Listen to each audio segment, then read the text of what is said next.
Om Sahana Vavatu Sahanau Bhunaktu Sahaviryam Karavavahai Tejasvinavadhitamastu ma vidvishavahai.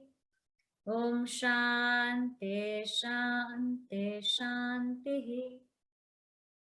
Vakratunda Mahakaya Suryakoti Samaprabha Nirvignam Kurume Deva Sarvakaryeshu Sarvada.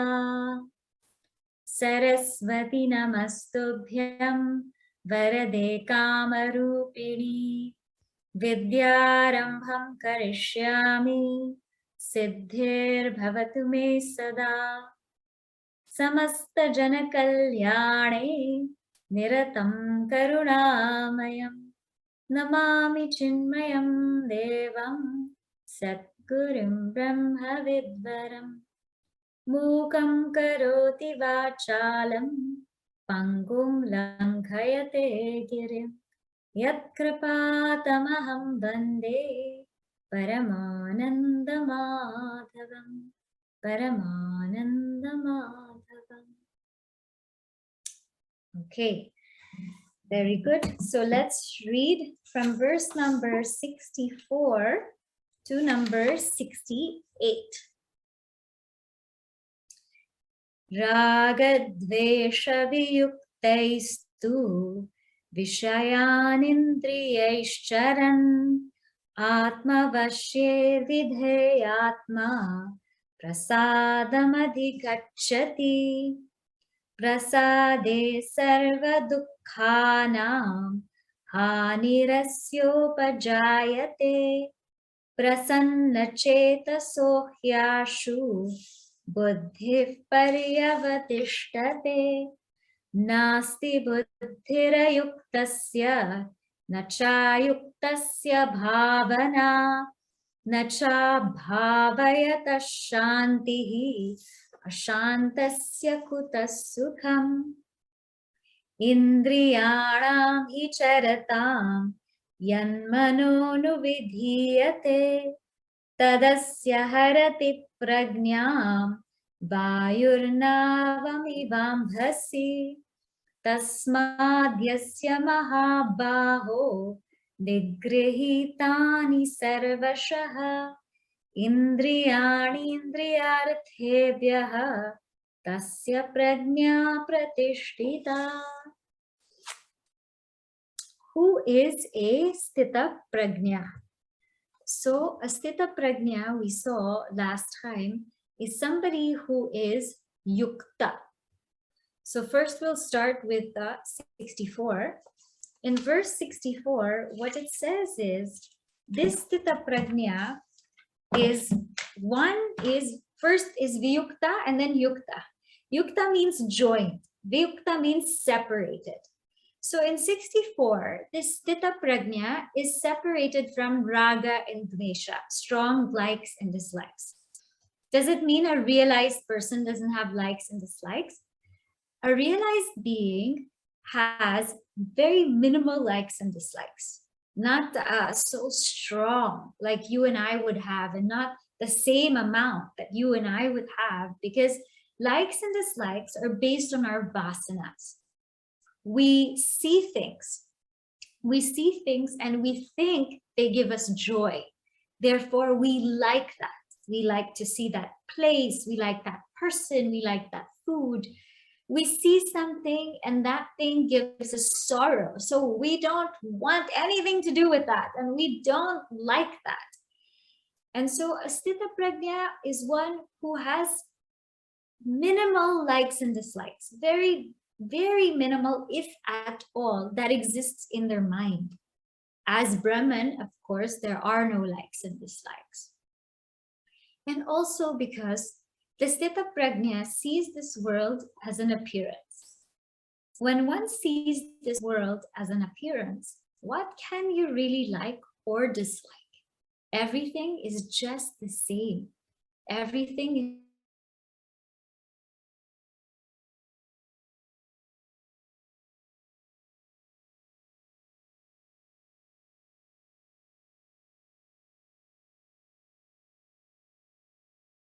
for awareness.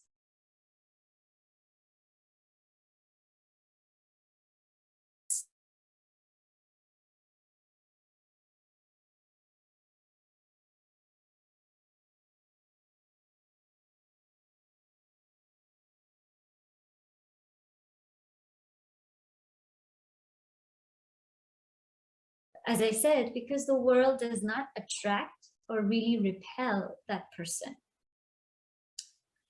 And prasadam adhigacchati. Okay, can you hear me now? Yes? Okay. Sorry, I'm in a different location today. I had to do some prayer, so I'm in a different space. If I get lost, Kishanji, please tell me, and I will repeat. Okay, so this person is self-controlled. This person is one who has restrained their senses because the world cannot anymore attract or repel them. And they attain peace. They have a very peaceful mind.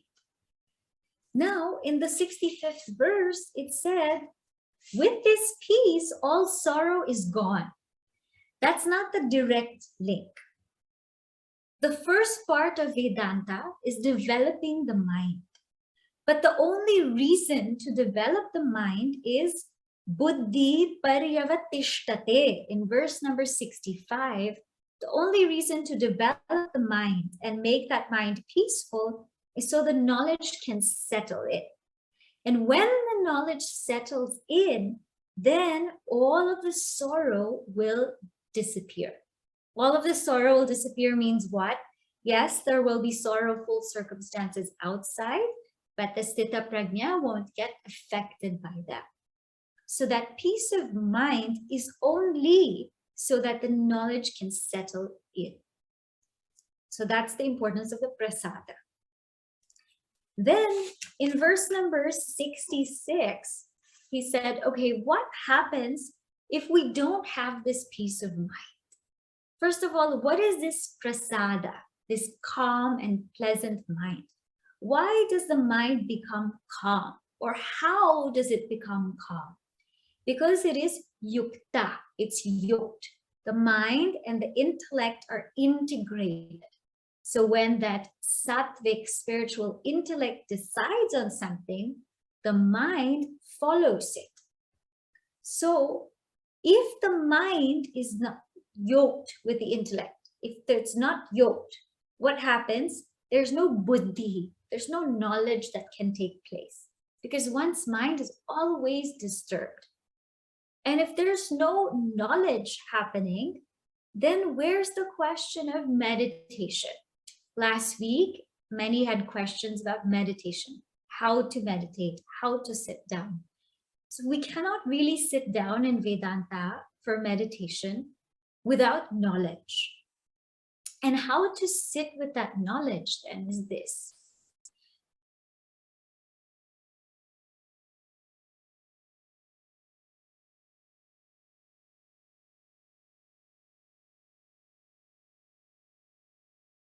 Scriptures.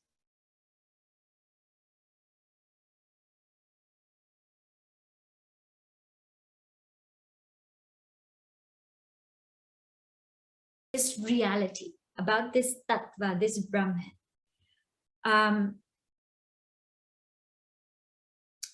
Okay, can you hear me now? Yes? Okay, all right. So find something that is speaking to you in the scriptural sense, something that you could connect to. So let's say it could be from an Upanishad. It could be a verse from the Bhagavad Gita. It could be from any Purana. It could also be. It could be a stuti, a stotram. But some verse that really connects with you. Am I still freezing a lot? Or is it okay? Kishanji, just thumbs up if it's okay. You're okay? Okay. Okay, thank you. Okay. So to avoid so many chats, I'll just pay attention to Kishanji. I'll just, if you can be the one to tell me, that would be easier. Yeah. Okay. So you take that verse, and you sit with that verse. Sit with that verse and see if you can just dwell on it. Just dwell on it again and again and again. And the more that you and I repeat this verse in our mind, and I'll give you one example of a verse. So let's say in Nirvana Shatkam, there is Chidananda Rupaha Shivoham Shivoham. Right? It says that, I am Shiva. I am that auspiciousness. I am that consciousness, awareness, Chit Ananda, that bliss. And if one really understands what that means and just sits with that, just dwells in that, that is called bhavana, meditation. That's what that means. Slowly, slowly, your mind sinks into that very verse. It sinks deep into the system. And when this happens, then the knowledge becomes stable. It becomes steady because knowledge is not a thought. The knowledge that we're talking about here is not a thought.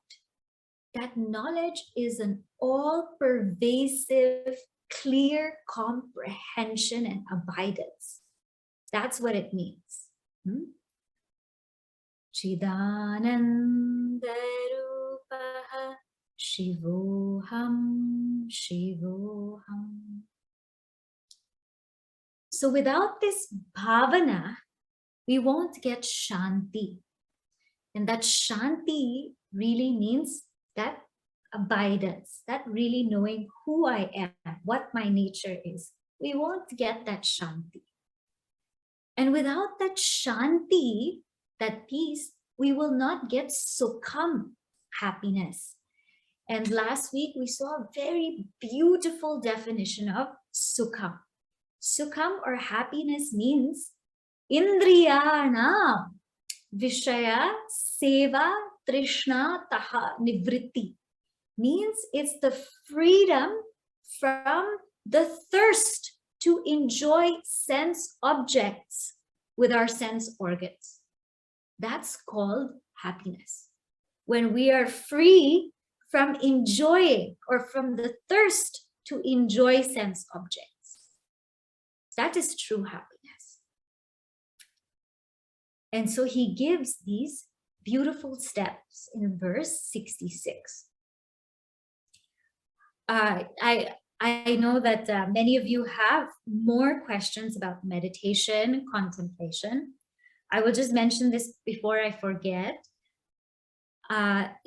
On Ratha Saptami, which is February 7th, the birthday of Lord Surya, we are going to do 21 days of Gayatri Japa. And it's going to be focused on contemplating on the mantras of the Upanishads and Bhagavad Gita that deal with Surya Devata after Gayatri Mantra. Okay, so we will go deeper again this time. So every time we'll just go deeper and deeper and deeper until we really understand what we need to do when we sit quietly. Okay, all right. In 67, we saw, why should we control these senses? Because, they can just be captured. The wisdom of the Sthitaprajna not the wisdom of the Sthitaprajna, the wisdom of Sthitaprajna, us. We're not steady. It's captured. Our wisdom is captured. It's like how the wind, if the boat is going in one direction, the wind completely changes it and goes a different way. Like that, our wisdom can get captured by the mind that follows the sense organs. So therefore, he says, be very careful in 68.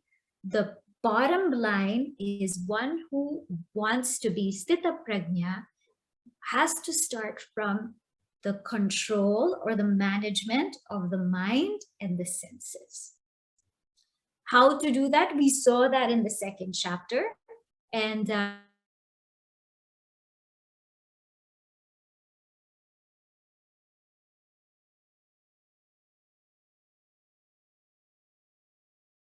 our review, we will look at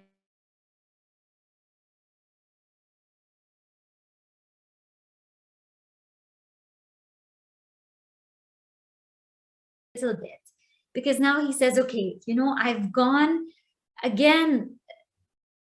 Okay, all right, I'll repeat that again. So knowledge and abidance in this reality is impossible.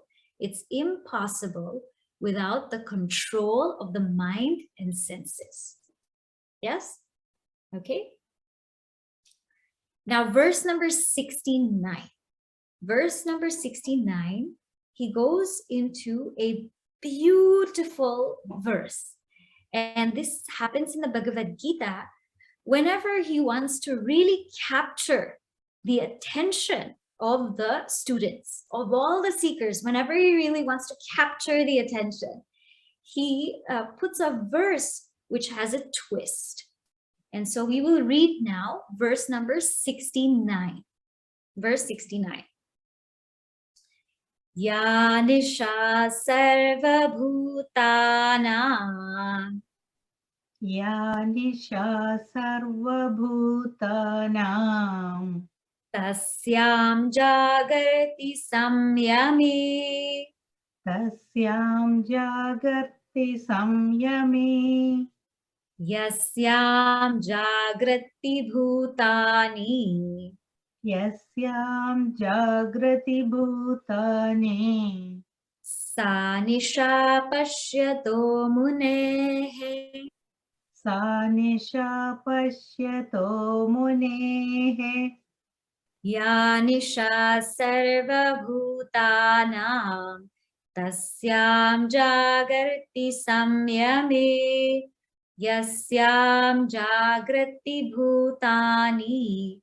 Sa nisha pashyato munehe.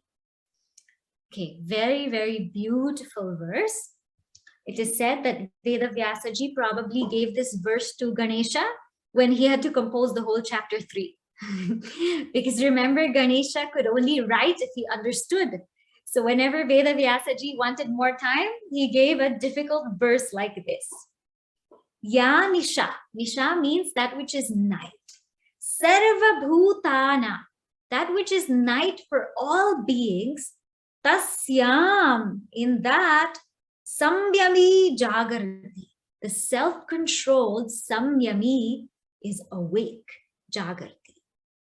Yasyam. In which jagrati bhutani. In which all beings are awake. Sa nisha. That is night. Pashyato munehi. Of that muni, or that great sage. That which is night to all beings, in that self-controlled man awakes. Where all beings are awake, that is the night for the sage. So Guruji jokes and he says, when you read this, then what happens? You think that Sthitaprajna is a night watchman, right? Somebody who's awake when everybody's sleeping, and somebody who's sleeping when everybody's awake. Or Sthitaprajna could be an owl. But who's a Sthitaprajna? So the word nisha, it has two meanings. The first line, the meaning of nisha is Brahman. And the second line, the meaning of Nisha is this world of names and forms. So let's take a look at this. There is no difference in the appearance of the world to an ignorant person and a realized person, in the sense that the world appears the same way in the physical sense. Whatever we see, the Sthitaprajna sees. Whatever we hear, they hear. But the difference is in the underlying factor. For us, when we see this world, the forms, the names, the glitter, the glamour, they stand out. But for a Sthitaprajna, when they see this world, they only see Brahman. Brahman is that underlying factor takes over all of the names and all of the forms. So in the first line, it says, Yanisha Sarva Bhutana. That Brahman, which is, to which ignorant people are ignorant about, that Sthitaprajna is ever awake to. That Brahman, that truth, which is very dark. When we think about ignorance, we think about darkness. So Nisha literally means dark. Ignorance is darkness, because without seeing, it's very hard to move. Think about when it's nighttime. It's harder to see things. It's harder to tell things apart. That's why people don't like to go out and drive at night, because if we get lost, it's very hard to find our way, right? Or to go travel at night, or to do anything at night. It's like you can't tell what's going on. It's easier to get hurt. More crimes come at night. More noise, more ruckus comes at night. So what this means really is that when it's nighttime, it's dangerous. At the same time, this ignorance is dangerous. That Brahman to which people are asleep to, the ignorant ones are completely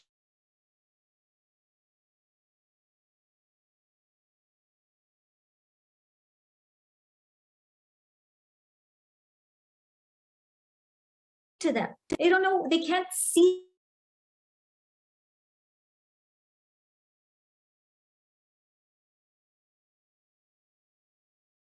I think you all, okay. Because they can't realize it, it's like danger. It's absolutely dangerous. And so that Brahman, which the ignorant ones are ever asleep to, it's dangerous. The wise ones are ever awake to that. The wise ones are ever awake to this Brahman. How awake? So clear. It's so clear that they cannot not see that truth. It's so clear that they cannot not but hear that truth. It's so clear that they cannot not but feel that oneness, that truth. It's there, it's ever alive to them. It's ever awake to them. And so that which we are sleeping to, that knowledge of Brahman, which we are asleep to, that the wise is ever awake to. We are sleeping in many ways. We are sleeping in ways that we don't know what we're meant to do in our lives. Sometimes we forget the purpose of our lives. We forget why we are here. We forget why we should do what we should do. We forget that the goal of life is to realize the self. Sometimes when we remember, it slips our minds. We feel like, okay, maybe later. We're asleep to the urgency of it. And sometimes when we know, okay, we have to do it and we should do it, we're asleep to how to do it. We don't know how to do it. And when we figure out how to do it, we're asleep to how to be consistent in it. how to be consistent and steady in our practice. So we are asleep in so many, many ways. This verse is really trying to tell us, wake up. That reality is you. It is you. And to that Sthitaprajna, it is so incredibly clear. It is clearer than this computer screen. It's more stable than Zoom and the internet. It's a amalakavat. It's like a fruit in the hand. It's very clear. At the same time, yasyam jagrati bhutani, that to which all beings are awake to. Sa nisha pashyato munehe. To that, the muni, the contemplative one, is asleep. What are we all awake to? We're awake to this world. The flair, the fanciness, the glamour, the glitz. We crave this world. We enjoy it. We want to go to places, see things, do things. And in fact, sometimes it's so hard right now. It's so hard right now because we can't be together. You know, we can't see the people we love. We can't go to certain places, and we find it so suffocating. Like, how long can we stay home? How long do we have to be like this? And because we crave that world. For this Sthitaprajna, they're completely blind to it. It's night to them. All these names, these forms, these sights, these sounds, it's totally night to them. They are absolutely not interested at all because they know gandhamatra. There's not even a smell of joy there. There's not even a smell of joy there. So that is how they see this world. Now let's look at these words samyami and muni.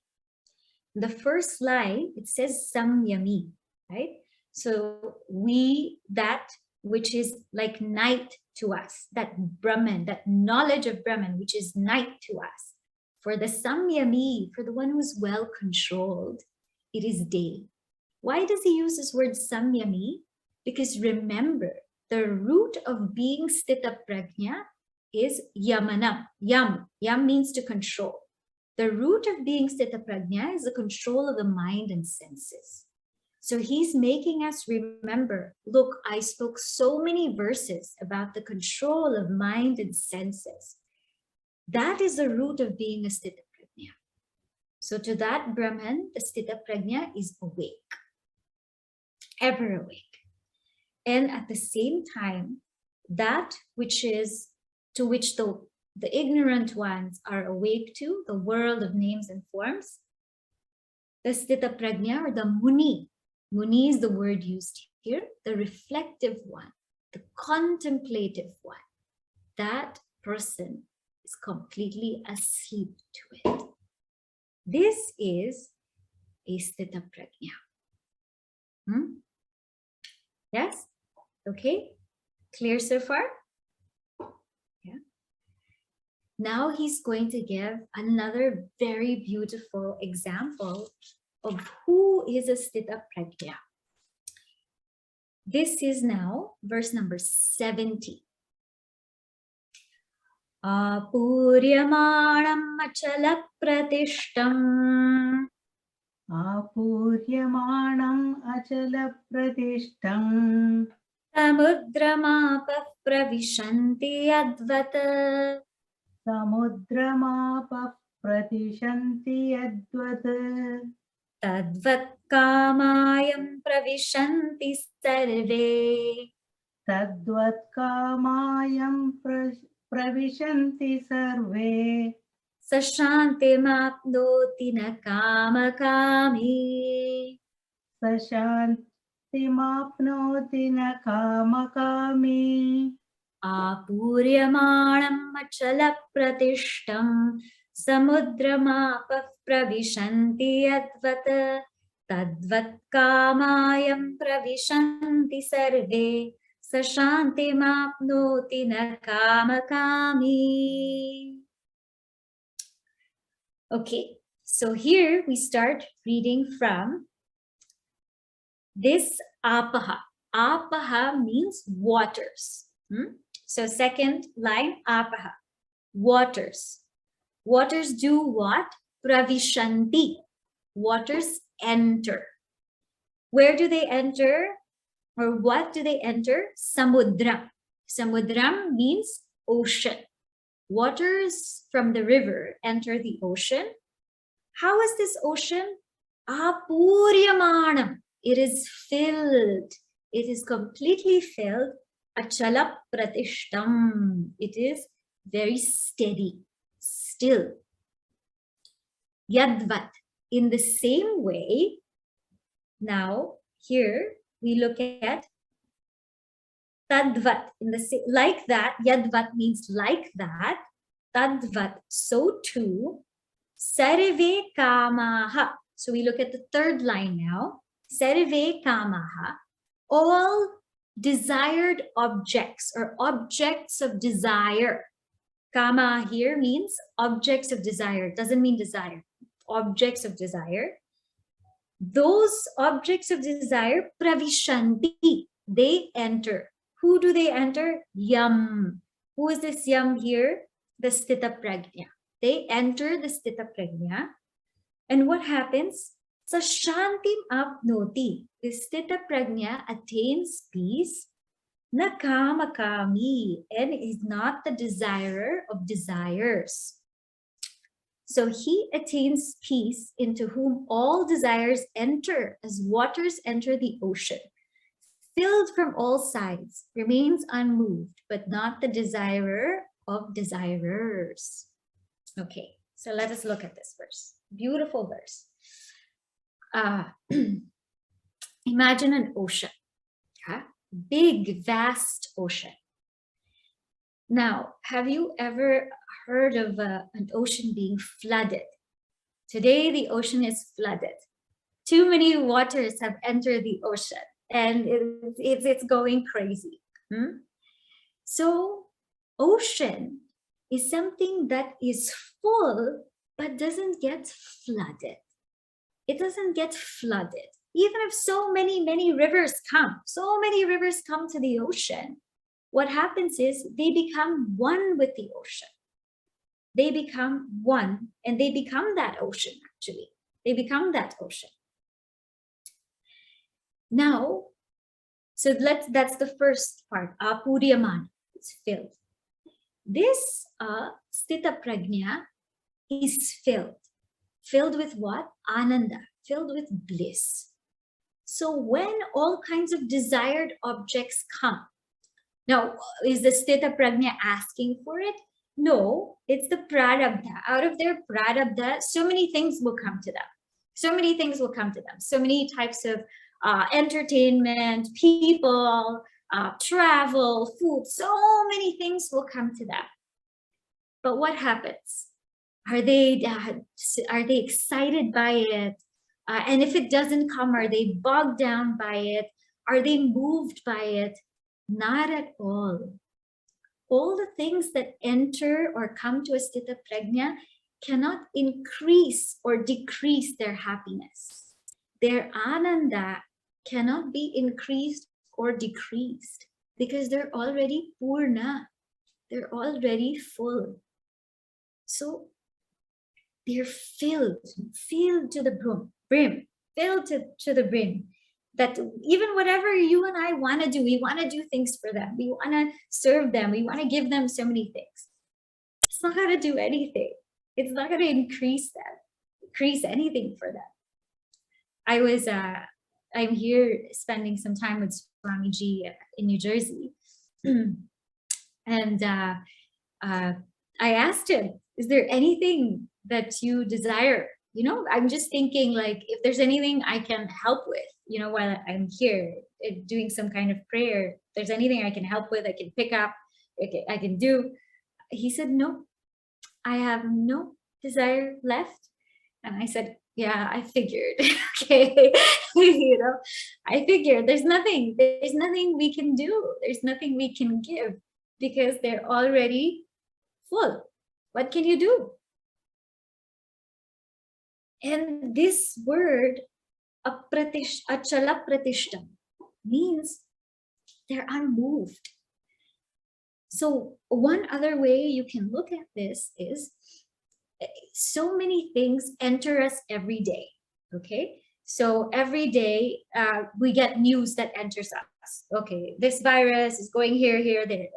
We have the family things that enter us, things from our friends entering us, things from work, from so many various people. We're like one ocean and so many things enter us. But what happens is we become like waves. We go up and down, up and down, up and down. Anything that enters us, we shake. We go up, we go down, we move. But the Sthitaprajna, so many things enter them, so many people enter them. Achala, they're unmoved. They're unmoved by anything. We can't shake them. We can't shake them. So it doesn't matter how many things come. Why is that? Our lives are very shallow.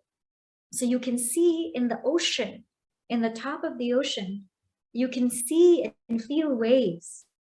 It's shallow. But when you go deep in the ocean, when you dive deep, there is no wave. There is no wave. Sthitaprajna has gone so incredibly deep in this knowledge that there is no wave. And therefore, achala pratishta. Achala, unmoved, ever steady. So, apuryamanam achala pratishtam samudram apaf pravishanti. Like that, Sthitaprajna lives in this world. Desired objects come, okay, come. Nothing is going to add to the happiness or decrease it. All kinds of so-called disturbances come, okay, come. Nothing is going to shake that steadiness. And Sthitaprajna is not a kama-kami, is not a desirer of desires. This is not how Sthitaprajna is. Very, very beautifully, Gurudev in his commentary here, he says how we view desires, how we view shanti. Because it says this, Sthitaprajna sashantim apnoti. Please note that in the Gita, whenever it says one attains peace, one gains peace, we are already peace. We're already peace. There's no need to attain that peace. What's happening is all that ashanti is getting removed. That's what's really happening. For us, Gurudev gives this formula. We find peace by the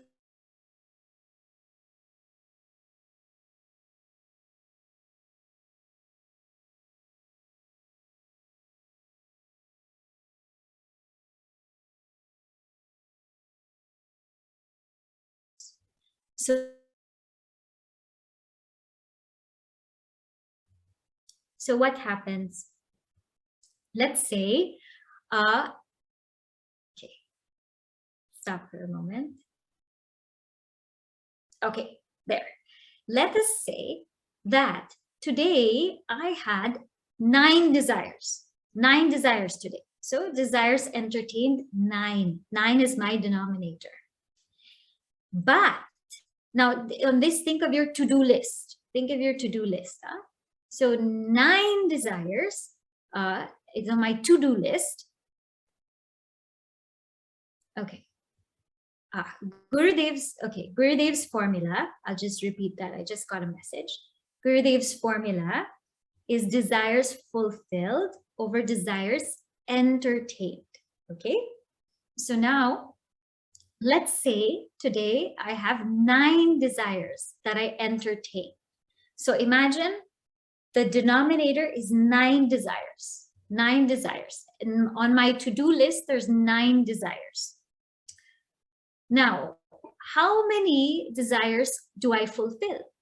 So let's say if out of those 9, today I fulfilled all 9, which rarely happens to us, by the way, then I will feel really, really happy, right? 9 desires.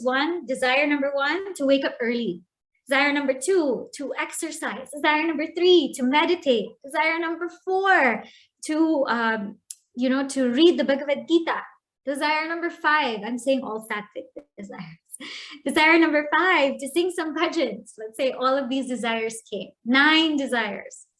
And I fulfilled all my 9 desires. What happens? I feel incredibly peaceful because I fulfilled all of my desires. There's something very peaceful about checking off your to-do list. Like I did that. It's done. But what happens? What if I only did 8? I only fulfilled 8 out of the 9 desires. Less peaceful. What if 6 only? Less peaceful. What if 2? Oh, I'm so mad at myself. Only 2 things I did out of the 9. I don't know what to do. We get these emotions, right? This is our peace and pieces. This is how we feel. What's the danger in this? Let's say that I'm the kind of person to always do 9 out of 9. Very rare. We don't get that. What if I'm the kind of person to fulfill 7 out of 9? Okay, but there's a danger because desires never end. They'll keep growing and growing and growing and growing. And what happens? Then I'll have to keep pursuing and pursuing and pursuing and pursuing. And my whole life will go in that. So when will I get peace? When will I get peace? If I start to fulfill all of my desires, I'll get some peace, but more desires will come. They will come. Then I'll have to again strive. Does the striving stop? When does it stop? So what Gurudev is saying here, that Shanti, when does it really come? That Shanti comes when we realize that self. When we realize the self, we realize that we are already full. We don't need to go and pursue anything for our peace. We do it because it's day-to-day life. You have to do things to maintain your body or your mind, but it's not for peace. It's just because it just needs to be done. So how, as a seeker, if we ask for us as seekers, how do we get that? I want that. How do we get that? The answer is very simple. Desire that by which all other desires will drop. Desire the self. Desire the truth. Desire that Atman, by which all of the desires for the world will automatically drop. Your name is Atman. You're Atman. It's ridiculous to say desire yourself. But at this point in time, we have to say desire yourself. Desire to know yourself. Because that will let everything else drop. And that is the abode of peace. So says Sthitaprajna Lakshana in Sri Krishna. That is what we must do. Okay. Now, he's going to say, if you really, really want peace, I'll give you 4 things to drop. If you really, really want peace, these 4 you have to get rid of. Very funny, but in this context today, it seems like we can get more happiness and peace by acquiring more things. Get this and you'll be happy. Go for this and you'll be happy. Do this and you'll feel peaceful. it's like you have to do, you have to go, you have to buy, you have to get, to feel, or to attain a certain thing. Here, Lord Krishna is saying, drop this. And you will attain or will remain as yourself. You will discover yourself. So verse number 71. Okay. All right. I'll repeat the last part. Yeah. So modern context says, if you want something, you go pursue it. Go get it. You know, do things, buy things, go places. But in Vedanta, it says that if you want yourself, if you want that peace, we have to drop things. We have to drop certain things. We'll just see, we'll see this briefly. Let's see how much we can cover for verse 71. Okay. Vihaya kamanya sarvan. Vihaya kamanya sarvan. Pumanscharati nisprahaha. Pumanscharati nisprahaha. Nirmamo nirahankaraha. Nirmamo nirahankaraha. Sashantimadhigacchati. Sashantimadhigacchati. Vihaya kamanya sarvan. Pumanscharati nisprahaha. Nirmamo nirahankaraha. Sashantimadhigacchati. So, what does it say here? Vihaya. Vihaya means abandoning, letting go, dropping. Kaman. Kaman means desires. So in this verse, it means desires. In the verse previous, it means desired objects or objects of desire. Sarvan. So drop all of these desires. And then what happens? Pumansh charati. This Sthitaprajna, Puman means the Sthitaprajna, charati.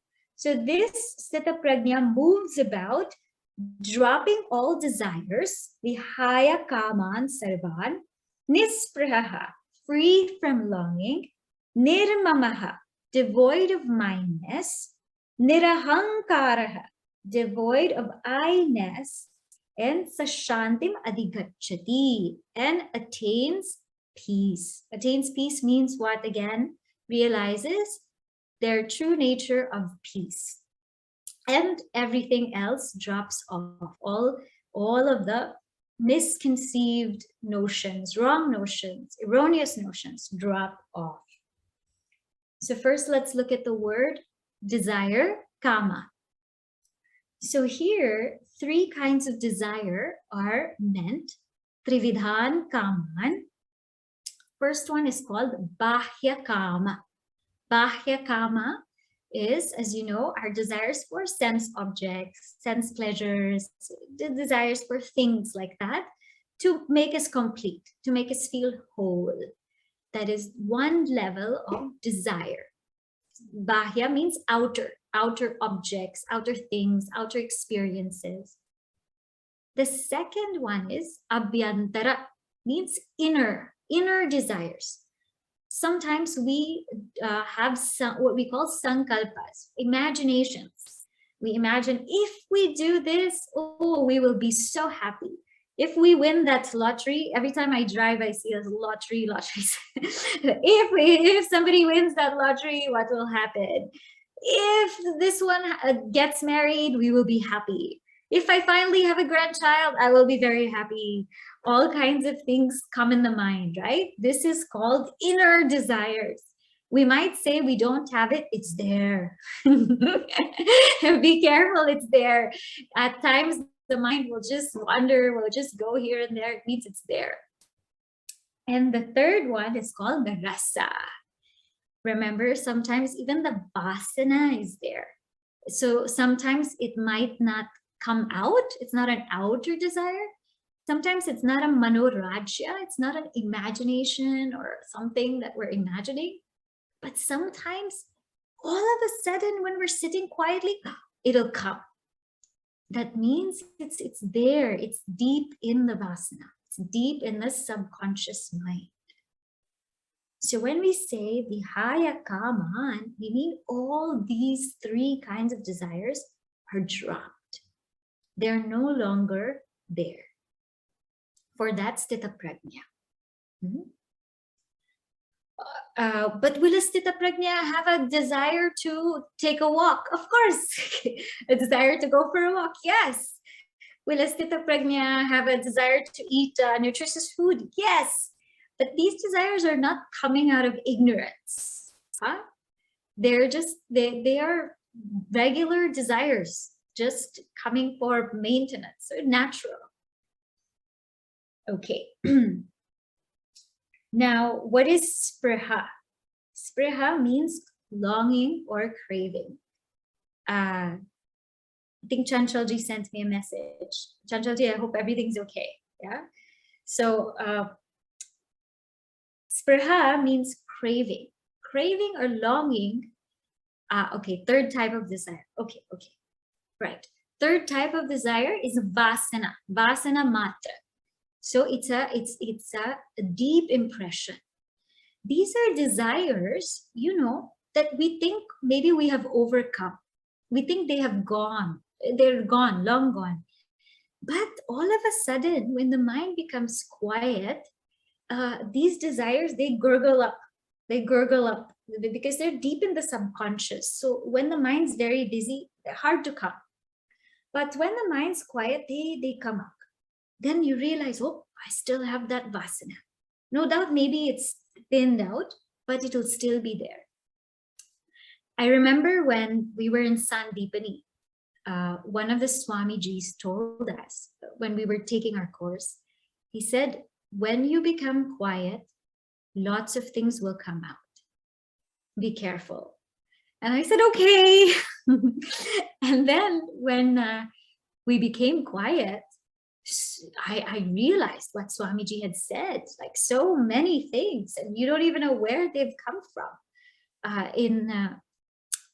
In Vedanta Sara, or it's called Kashaya, it just comes. So sometimes it's there. We don't know it's there, but it's there. So even that has been burnt. We come back to spriha. Spriha is a craving or longing. Craving or longing means I experience something. I want that same experience again. That same experience again. That's called spriha. The same way with the same person, the same place. I want that again. And the mind thinks about it again. Already when I'm experiencing that, I'm already thinking, when am I going to get that again? Huh? I went to this place. I had such a great time. I already thinking, when are we going to go back again? Right? This is called spriha. Spriha. I went to see my mom and dad, and they got takeout food, and it is one of my favorite foods. Again, that spriha said, okay, when am I going to see mom and dad and get that again? That spriha came and I said, oh, that spriha, go away. Go away. That's called spriha. So that comes. Nirmamaha. Nirmamaha means no mindness. No sense of this is mine and that's mine and this is mine. It's even sense of this is my body. That doesn't even come. This is not my body. This is not my mind. Why? For a Sthitaprajna, it's God's body. God lives in the body. God lives in the mind. God lives in the intellect. Every single pore is just God. It's just God. So that there is no sense of mind. There's no sense of this is, even relationships. There's no, this is my mother, or this is my brother or cousin or friend. Everything is God's. Everything is God's. Who are we to say what is ours? If we belong to God, then everything belongs to God. Nothing can be ours. right? Nirahankara, no sense of I. There's no sense of that ego, that this is my body, this is, I am the body, I am the mind, I am the intellect, I am this personality. There's no sense of I. Means that sense of I is, it's false. It's not a reality to them. This being is just a character, sketch. So this Sthitaprajna, who does this, realizes that they are that abode of peace. If you look at this verse, it's very beautiful, because nirahankara, without that, when that I sense is gone, that sense of I am this, that mine is automatically gone. Because if I am not the body, then there's no question of my body. Then when that my is gone, the desire is gone. So what to desire for, who to desire for, and the craving is gone. Who to desire for, who to crave for, what to crave for. All of that is gone. So with the I-ness, the mineness goes. With the I-ness and mineness going, all the desires, all the cravings go. And there is peace that passeth all understanding. Okay. I won't read verse 72 because it's such a beautiful verse, and I won't do justice to it in 3 minutes. It'll be an injustice to the last verse of chapter 2. But I'll just review a few points and then we can conclude. Today we saw 2 beautiful examples to keep in mind. Yanisha, that which is night to all of us, that which is that Brahman, which we may not see, we might not realize, we might not grasp, that is so clear, that is waking. That which is night to us is day to the Sthitaprajna. It's so clear. It's almost that they cannot not know it. And that which is daytime to all of those who are ignorant, this world of names and forms and attractions, that's like nighttime to the Sthitaprajna.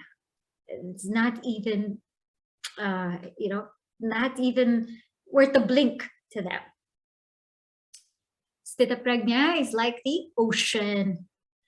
How do you mean? So many objects of desires could enter the Sthitaprajna, could be given to the Sthitaprajna, but they do not add to the Sthitaprajna's joy, or they do not lessen the Sthitaprajna's joy. So many things from all over the place can come to the Sthitaprajna, but they don't shake the Sthitaprajna. Sthitaprajna remains steady.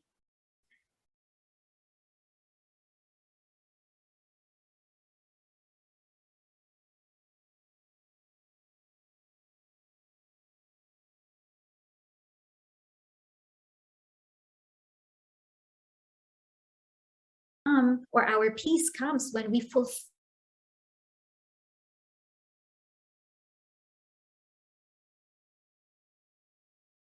that truth.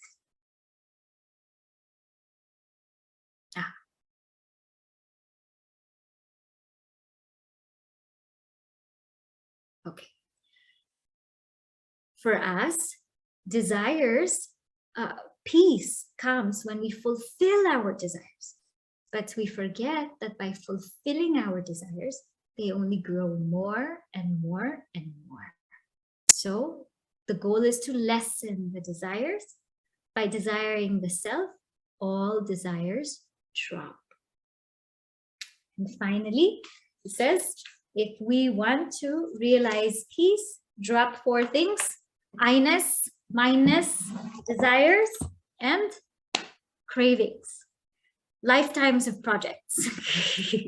So we all have something to do. We all have something to do in our lives. We all have something to drop. I'll say the closing prayer, and then I'll make a few announcements, and then anyone who has questions, we can tackle that. Om Purnamadav Purnamidam Purnat Purnamudachyate Purnasya Purnamadaya Purnameva Vashishyate. Om Shanti Shanti Shanti. Hari Om Shri Guru Bhyo Namaha. Hari Om.